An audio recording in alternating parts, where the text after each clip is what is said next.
ကျွန်တော်ကစာမတတ်ဘဲနဲ့စာရေးเสียလောက်တာအဲ့တော့စာမတတ်ဘဲနဲ့ဆိုတော့မင်းဘာမတတ်ဘူးလဲလို့ဆိုတော့ကျွန်တော်တို့ရှေးလူကြီးတွေကတရားမတတ်ရင်စာမတတ်ဘူးလေအဲ့တော့ကျွန်တော်တရားမတတ်ဘူးအဲ့တော့ကျွန်တော်စာမတတ်ဘူး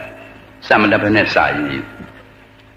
အဲ့တော့တရားသင်ရင်လို့တခါသင်္ကန်းညွှန်ကတရားဆရာစီတွားတယ်ပကံခိကတဲ့တရားနိတိဆိုတာပေါ်တယ်တဲ့တရားမာလာဆိုတာပေါ်တယ်ကိဉ္စီတရားဆိုတာပေါ်တယ်တဲ့တနေ့2နာရီလာသင်တဲ့အလကားသင်ပြီးမယ်တဲ့ဘယ်လောက်ကြာမလဲဆရာရဲ့လို့ဆိုတော့3နှစ်တဲ့တတ်မလားလို့ဆိုတော့မပြောတတ်ဘူးတဲ့ဟုတ်ကဲ့ဒီလောက်ခက်တဲ့ပညာမင်းတွေကလည်းမတန်ပါဘူးဗျာမသိပါနဲ့တော့လို့ကျွန်တော်သိခက်တာဆိုမလုပ်ဘူးကျွန်တော်ဘောကမလွယ်လွယ်ပဲလုပ်တယ်ဒီဥစာမတက်ပဲရေးတဲ့တရားမတက်ပဲရေးတဲ့စာရေးဆရာမင်းဘာဖြစ်လို့စီမုံတက်လာတယ်လဲလို့မေးစရာရှိတယ်ကျွန်တော်ဖြေနေကျွန်တော်လိုပဲတရားမတက်ဖဲနဲ့စာရေးခြင်းနဲ့တိုင်ဦးကညီကိုမောင်နှမတွေတဲမှာပါနေရင်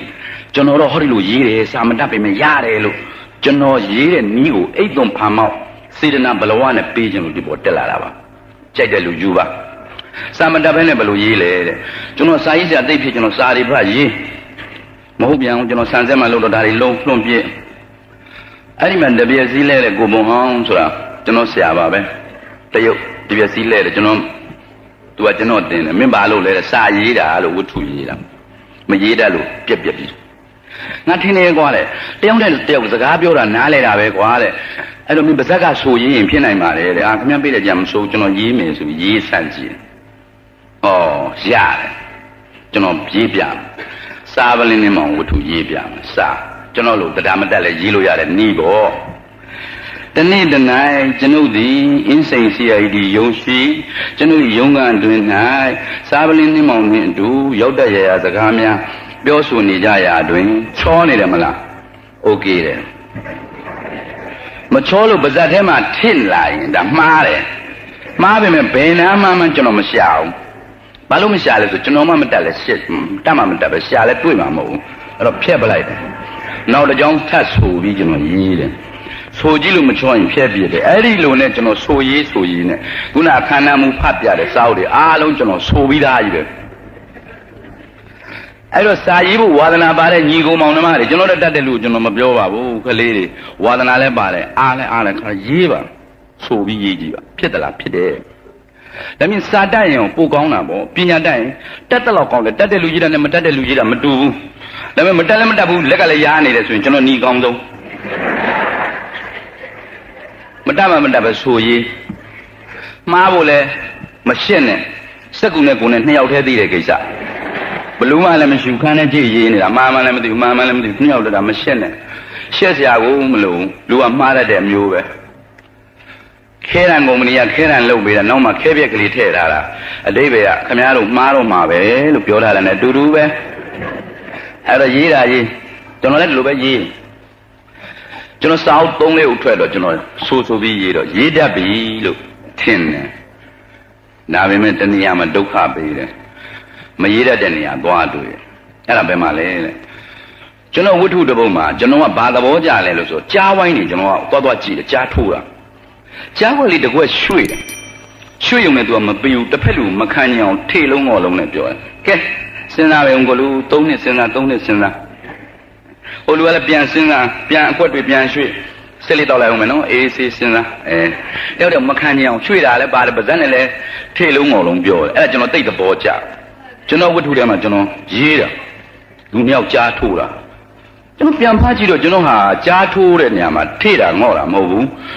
အရက်သမားနှစ်ယောက်ရံဖြစ်နေတယ်ဖြစ်ရင်အဲ့ဒါကျွန်တော်ဖြက်ပြန်ရေးမရေးတတ်ဘူးဒါလွယ်တဲ့ကိစ္စမဟုတ်ဘူးအဲ့ဒီကြတော့မှဩဆိုရေးယုံနဲ့လည်းပဲဝကြတွေဖြစ်ုံနဲ့မပြီးသေးဘူးတချို့နေရာမှာကိုရေးကျင်တယ်လို့မဖြစ်ပါလားဆိုတာသဘောပေါက်အဲ့ဒါကျွန်တော်ရှောက်သွားတယ်ပန်းဆိုတာမှာစောက်အဟောင်းလေးတော့30ပေးရတယ်အဲ့ဒါဘာလို့လဲတဲ့ဆရာကြီးရွှေဦးတောင်းရေးတယ်ခင်စိန်ကြီးဆိုဝတ္ထု30မစစ်တော့မစစ်ကျွန်တော်ပေးအိမ်ကြတော့ကတ္ထုဘုံလေးပါလေဘုံဖားကြည့်ဆရာကြီးကစာရေးကောင်းတာပဲဗျာစာလည်းတတ်တယ်ပညာလည်းရှိတယ်သိကောင်းတာပေါ့ဒီမှာကျွန်တော်အခက်အခဲကိုဆရာကြီးရေးပြထားတယ်ခင်စိန်ကြီးရဲ့အလှပွဲ သူကဘယ်လိုရေးလဲဆိုတော့ခင်စိန်ကြီးတဲ့ရုပ်ရည်အပြင်ရွက်ကြမ်းရေယူမျှတာဖြစ်တယ်တဲ့။အော်ဆရာကြီးဝါလာကျွန်တော်သိပြီ။ချောတာလည်းမဟုတ်ဘူးမချောတာလည်းမဟုတ်ဘူး။ဒါမှန်တမ်းပဲ။တို့ရတွင်တဲ့ခင်စိန်ကြီးသည်အခြားသောမင်းကလေးများတဲ့တာသောအချက်ကရှိတယ်တဲ့။အော်ရုပ်ကလာလူများနဲ့တန်းတူဖြစ်နေတာတာတဲ့အချက်တစ်ချက်ခင်စိန်ကြီးမှာရှိသေးတယ်လို့ဆရာကြီးကသူ့ဆာမှာ information ပေးတာ။ထိုအချက်ကတဲ့။အော်ဒါဘာလဲဆိုရင်ပေါ့ခင်စိန်ကြီးပြုံးနေဘိုးပြုံးပြုံးဤကျွန်တော်ဘိုးပြုံးနားမလဲဘူးဒါပေမဲ့ဆရာကြီးကတတ်သိတယ်ကျွမ်းကျင်တော့စာဖတ်တဲ့လူဒီနာမသိဘူးဆိုတာ तू ကရေးရသိတယ်ပြီးတော့ bracket လေးနဲ့ထည့်ထားတယ်ကျွန်ုပ်ဆိုလိုသောဘိုးပြုံးကိုသဘောပေါက်လို့သူများဘိုးမာကလေးများပြုံးဒီကိုတိုင်သွားကြည့်တယ်ဩလွယ်လေးပဲအဲ့တော့ကျွန်တော်မလုပ်လဲလို့ဆိုတော့ကြားဝိုင်းနေကြားထိုးတဲ့အခါမှာတယောက်နဲ့တယောက်ထေလုံးငေါလုံးနေပြောတတ်ပါတယ်နားထောင်လို့လည်းတစ်မျိုးတစ်ဖုံအပြင်ကောင်းပါတယ်အသေးစိတ်သိလို့သူများလမ်းထိပ်စိုက်ကားကိကြားဝိုင်းများတို့ကိုယ်တိုင်ကိုရောက်သွားရောက်နားထောင်ကြပါကုန်ကျွန်တော်လည်းဒီတိုင်းလှုပ်ထည့်လိုက်တယ်ကဲစာရေးဝါဒနာပါတဲ့လူတွေဆိုရေးမယ်ဒီနေရာမျိုးတွေ့ရင်အဲ့ဒီလိုပဲပရိသတ်ကိုသူ့တာဝန်သူပြန်ပေးလိုက်မယ်ကိုလည်းရေးမနေရေးဖြစ်မှာမဖြစ်ပဲဒါအကောင်းဆုံးနောက်တစ်စာအုပ်3လောက်တက်တော့ကိုယ့်ကိုတတ်တယ်ထင်တာပဲဒါပေမဲ့တဏှာမှာအခက်ခဲတွေ့အဲ့ဒါဘယ်နေရာလဲလို့ဆိုတော့စာပလင်းနှင်းမောင်နဲ့မမင်းပြူမမှန်ပြောဝတ္ထုကျွန်တော်သက်လိုက်ကြီး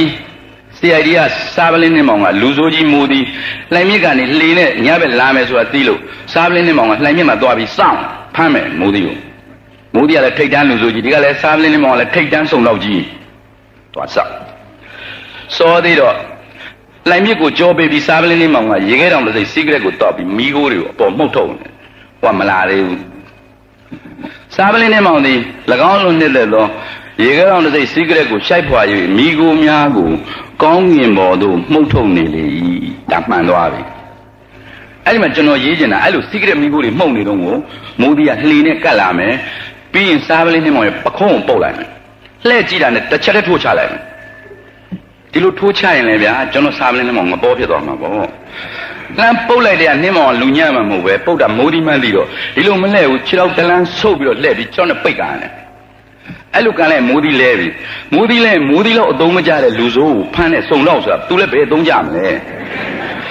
အဲ့လိုကန်မယ်ဆိုတာကြိုပြီးတွက်ဆထားတဲ့မိုးဒီကခြေထောက်ကြီးကိုဆွဲလိမ့်နေဒီလိုလိမ့်နေဆိုတာသိတဲ့နှင်းမောင်ကလည်းပဲခုံလိုက်တယ်ဒီလိုခုံမယ်ဆိုတာသိတဲ့မိုးဒီကလည်းအောက်ကလည်းပင့်ထိုးတယ်ကျွန်တော်ရေးချင်တာအဲ့တော့ကျွန်တော်ရေးပြမယ်မိကိုများကိုကောင်းကင်ပေါ်သို့မှုတ်ထုတ်လိုက်လေโอเคထိုအခါလူဆိုးကြီးမိုးသည်သည်စားပလင်းနှင်းမောင်ဤနောက်သို့ရောက်လာပြီးလျှင်စားပလင်းနှင်းမောင်ဤပခုံးကိုပုတ်လိုက်ရာဤသို့ပုတ်သည်မှာမိုးသည်ဖြစ်ရမည်ဟုကြိုတင်တွက်ဆထားသောစားပလင်းနှင်းမောင်သည်မျက်နာကိုနောက်သို့မလှည့်ပဲခြေဖြင့်ဝိုက်၍ကန်လိုက်လေ၏ဤသို့ကံမီကိုကြိုတွင်တွက်ဆထားတော့လူဆိုးကြီးမိုးသည်ကစားပလင်းနှင်းမောင်ကြီးခြေထောက်ကိုဖမ်း၍လိမ့်လိုက်ရာဤသို့လိမ့်မီကိုသိတော့ဟာဗျအဲ့ဒီမှာတက်တက်ဆင်လွဲတာပါပဲကျွန်တော်မတတ်ဘူးကျွန်တော်တတ်မှမတတ်ပဲဒါပေမဲ့ကျွန်တော်မတတ်တော့ရှောက်တော့စောက်တုတ်သွားတွေ့တယ်မြေဒီကုန်းမှာစောင်းဟောင်းရောက်တဲ့လူကမဆင့်နဲ့တဲ့အဲ့စာကိုဝယ်ဖားတဲ့ကိုလူစားလည်းမဖတ်ဘူးလေဖတ်ပါမယ်လို့30အဲ့ဒါတော့များတယ်အစိတ်ထဲပါတယ်အစိတ်ပြေးလိုက်ရာဇာတရစ်ရေးတော်ပုံကျမ်းတဲ့စာရေးဆရာပညာဒလဟာပညာဒလဆိုတာအမတ်ကြီးပညာရှိကြီးသူရေးထားတာရာဇာတရစ်နှစ်40ဖြစ်တဲ့စစ်ပွဲကြီးကိုသူချေမုန်းထားတာသမိုင်းနောက်ခံကိုသူသိပြီးသားပညာရှိရေးတာငွေစိတ်တန်တာပေါ့အဲ့ဒါနဲ့အိမ်ရောက်တော့ဖခြင်းစာရေးတတ်တဲ့လူပဲဗျာဝကြကြီးအရှိကြီးနဲ့ပညာဒလချေမုန်းထားတာဖတ်လို့ကောင်းလိုက်တာတန်လိုက်တာတဏှာလဲကြာရောပညာဒလလဲလှုပ်ထားတယ်ဘယ်နာမှာလဲဆိုတော့ဘီးနွဲနဲ့ပညာနွဲနဲ့ပညာနွဲဆိုတာရာဇာတရစ်ဖြစ်လာမဲ့မင်းသားသမိုင်းဝင်ရာဇာတရစ်ဖြစ်လာမဲ့မင်းသားဘီးနွဲနဲ့ပညာနွဲနဲ့ဆင်းနဲ့စီးချင်းထိုးတဲ့အခါမှာပညာဒလဘယ်လိုလုပ်ထားလဲဆိုတော့ဘီးနွဲကဆင်ဦးဖြင့်ကောဤတဲ့ပညာနွဲကဆင်ကိုဖြင့်ကိုက်ဤတဲ့ဘီးနွဲကချွန်သီးဖြင့်နှဲ့ဤထုဤထောက်ဤရိုက်ဤတဲ့ဘယ်သူကဘယ်သူလုပ်နေမှလည်းမသိဘူး ဒါပေမဲ့ဖတ်ကြည့်ပြီးမျက်စိမှိတ်ပြီးဖတ်ကြည့်တဲ့အခါမှာဒီနှစ်ပွေဖိုက်နေတာသိကြတယ်ကျွန်သီးနဲ့နှဲ့ဤတဲ့ရိုက်ဤထောင်းဤထူးဤဘလို့လုပ်တယ်လို့မပြောတာကိုချနေကြတာကျွန်တော်သဘောပေါက်သွားပြီကျွန်တော်လည်းလုပ်ပြီပြန်လိုက်ပွင့်ပြီနှင်းမောင်ကြီးပခုံးကိုမိုးသီးကပုတ်ဤနှင်းမောင်ကကန်ဤမိုးသီးကလိန်နှင်းမောင်ကရိုက်ဤထူးဤနှဲ့ဤထောင်းဤဒါပဲဘုရားလိုက်တယ်ဆရာဘောပညာတလားတော့လာဆိုပြီးဘယ်စဉ်ပြီးမလဲမြင်းဆရာကြားဆရာအစရိယဘောရှ िख ိုးရမှာပေါ့ကဲစာပေဝန္ဒနာပါတဲ့လူကြီးဆိုပြီးရင်လည်းမလုတ်တတ်တဲ့နေရာကိုကြော်သွားမယ် fighting ကနေကြရင် sentence တိုးမယ်တွက်လက်စင်ရင်တဲ့အခန်းနေ action တွေဆိုရင် sentence လေးဝါကြလေးတိုးမယ်ရိုးရိုးခန့်ကြိုက်တယ်လို့ရေးဒါသဘောပေါက်ကျွန်တော်လည်းရေးပြတယ်ခင်ဗျားတို့လည်းရေးပြ